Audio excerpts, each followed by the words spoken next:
Assalamualaikum. Halo Sobat Disbunak Kalimantan Barat. Sebentar lagi umat muslim akan merayakan Hari Raya Idul Adha atau biasa juga disebut Hari Raya Kurban Idul Adha. Semoga video ini dapat membantu masyarakat yang ingin berkurban maupun panitia kurban dan menjadi referensi untuk kita semua.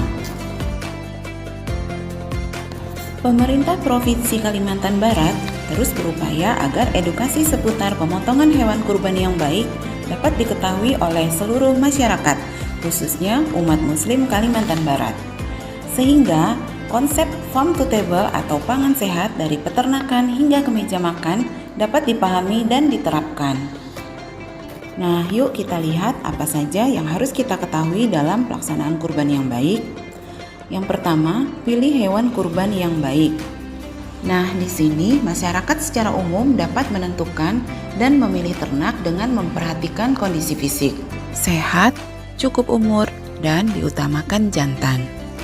Yang harus diperhatikan juga yaitu bahwa pemerintah telah mengeluarkan larangan pemotongan ruminansia betina produktif yang tertuang dalam Undang-Undang Nomor 18 Tahun 2009 tentang peternakan dan kesehatan hewan. Pilih hewan yang sehat. Dapat dilihat dari cara berdiri tegak, tidak ada luka, mata bersih dan tidak bengkak, area hidung bersih dan lembab, kulit halus dan bulu bersih, area mulut dan bibir bersih, tidak cacat, tidak ada luka dan darah. Kemudian cukup umur, ini bisa dilihat dari giginya, sudah memiliki gigi tetap. Berikut contoh pemeriksaan hewan kurban yang dilakukan oleh petugas di Kabupaten Sintang.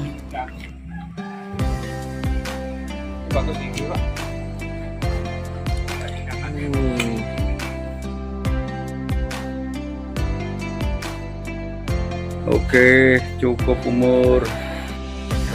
Selanjutnya terkait pemotongan hewan kurban sesuai kaidah kesejahteraan hewan. Penurunan dan pengandangan.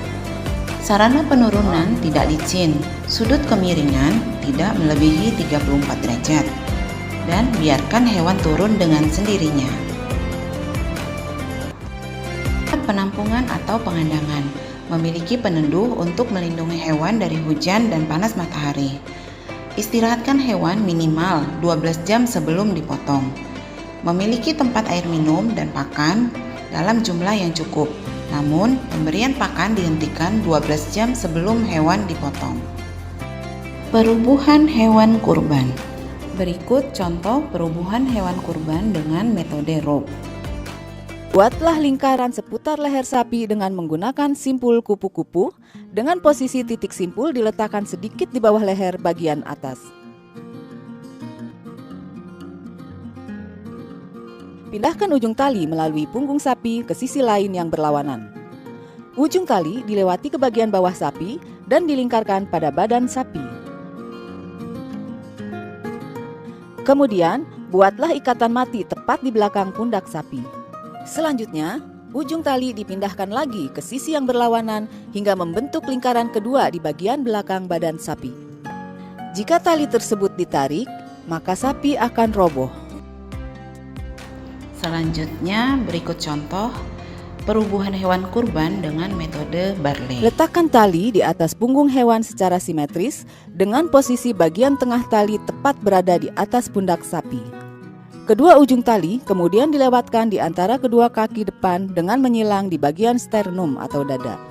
Selanjutnya, masing-masing ujung tali diangkat pada kedua sisi badan dan disilangkan pada bagian atas punggung.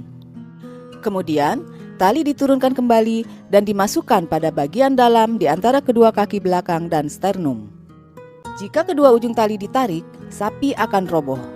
Arah roboh sapi dapat disesuaikan dengan keinginan operator. Jika sapi diinginkan roboh ke sebelah kanan, maka kepala harus diarahkan ke sebelah kiri. Demikian sebaliknya.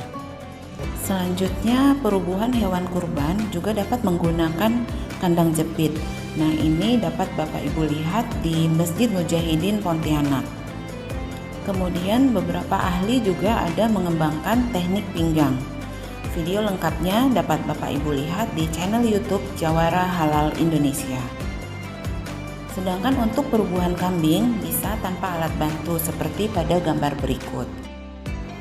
Tempat penyembelihan hewan kurban yang baik. Sebaiknya tidak beralaskan tanah, diplester dengan semen, keramik atau paving sehingga darah mudah dibersihkan.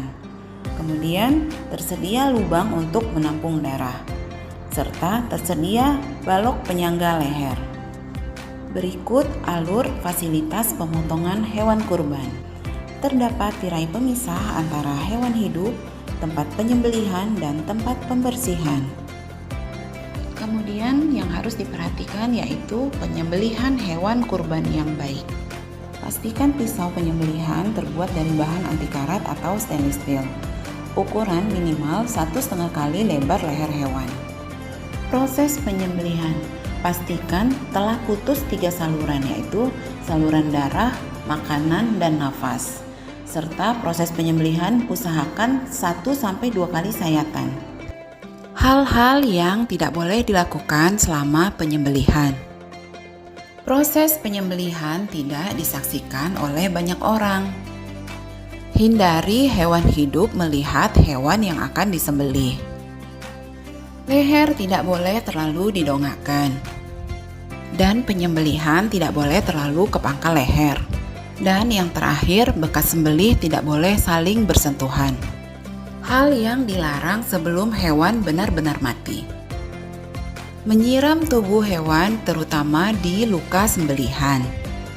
Menyeret, memindahkan, dan menggantung hewan. Menguliti dan memisahkan kaki serta kepala. Penanganan pasca penyembelihan. Proses pengulitan hewan tidak dilakukan langsung di atas lantai atau tanah. Sarana pencacah daging dan tulang. Perhatikan kebersihan sarana pencacah dan kebersihan lingkungan serta pekerja. Jika penanganan tidak higien, berpotensi menyumbang 10.000 sampai 100.000 kuman per menit. Penanganan daging dan kemasan. Gunakan wadah atau kantong plastik yang sesuai untuk makanan dan upayakan yang ramah lingkungan. Yang terakhir yaitu proses pendistribusian. Penyimpanan daging kurban tanpa pendingin tidak boleh lebih dari 4 jam dan harus segera dibagikan. Mari berkurban yang asuh untuk sesama. Billahi taufiq wal hidayah. Wassalamualaikum warahmatullahi wabarakatuh.